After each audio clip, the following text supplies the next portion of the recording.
இன்றே டவுன்லோட் செய்து உங்கள் ஃபேவரட் ஷோக்களை என்ஜாய் பண்ணுங்க. வருண், எதுக்காக இவனுங்க கூட்டிட்டு வந்த?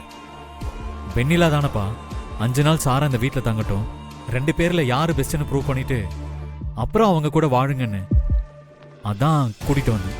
வருண், நீ வாழ்க்கையில பெரிய முட்டாள்தனம் பண்ணிட்டு இருக்க. இல்ல பெரியமா, இப்பதான் தெளிவா யோசிச்சு எல்லாம் பண்ணிட்டு இருக்கேன். பெரியமா, இவங்க கிட்ட என்ன பேச்சு? வாங்க உள்ள போலாம். ஆண்டி, எப்படி இருக்கீங்க? நமக்கு நிறைய வேலை இருக்கு, காலையில சீக்கிரம் எந்திரிக்கணும்ல. வா. நான் இங்க வந்திருக்கிறது உன் பெரியமாக்கு பிடிக்கல போல. இவ்ளோ கோவமா போறாங்க. இப்பதானே வீட்டுக்கு வந்திருக்க, அதெல்லாம் சீக்கிரம் சரியாயிடும். நீ இங்க வந்தது உன் வீட்டுல இருக்கிறவங்களுக்கு தெரியுமா? தெரியும் அங்கிள், அம்மா என்கிட்ட சொல்லிருக்காங்க. அவங்க தான் என்னைக்கா இருந்தாலும் இது நீ வாழ போற வீடு, போயிட்டு வான்னு சொன்னாங்க.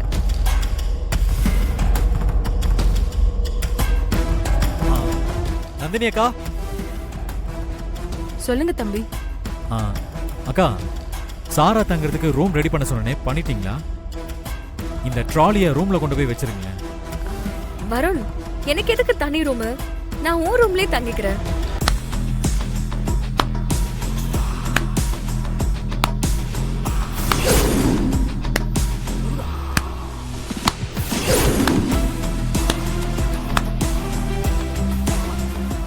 அக்கா, நீங்க போய் உங்க வேலையை பாருங்க. ஆஹா, ரொம்ப நல்லா இருக்கே. நான் உன்னை இந்த வீட்டுக்குள்ள விட்டதே பெரிய விஷயம். இதுல நீ ஏன் ரூமுக்குள்ளேயே வரலான்னு பாக்குறியா? நான் வேணா வெளியே படுத்துக்கிட்டுமா? வெண்ணிலா, என்ன பேசுறேன்னு தெரிஞ்சுதான் பேசுறியா? தெரிஞ்சுதாங்க பேசுறேன். இவள 5 நாள் இங்க தங்க சம்மதிச்சா இவ ரூமையே பங்கு போட பாக்குறா. அப்படியெல்லாம் விட முடியாது. ஏய், என்ன விட்ட ஓவரா பேசுற? இந்த வீட்ல உன்னை விட சாராவுக்கு அதிகமாவே உரிமை இருக்கு. ஏன்னா இனிமே இந்த வீட்ல வாழ போறவளே இவதான். அது 5 நாள் முடிஞ்சு இவதான் பெஸ்ட்னு ப்ரூவ் ஆனதுக்கு அப்புறம். ஆனா அது வரைக்கும் நான் தான் உங்க வைஃப், நான் தான் இந்த வீட்டு மருமக. அதனால நான் சொல்றதுதான் இவ கேட்டாகணும்.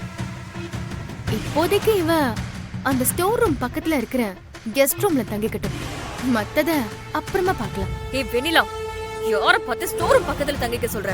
என் ஸ்டேட்டஸ் என்னன்னு தெரியுமா உனக்கு? ஐயோ, நான் என் மொபைல ரூம்லயே வச்சுட்டு வந்துட்டேனே. அவ்வளவு நல்ல ஸ்டேட்டஸ் போட்டிருக்கியா?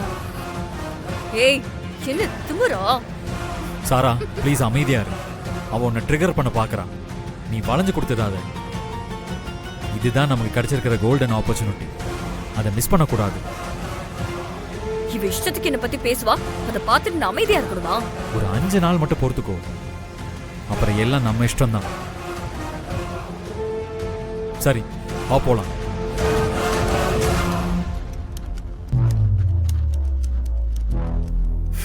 இந்த 5 நாள்ல நீங்களே அவளை பத்தி புரிஞ்சுப்பீங்க வருண்.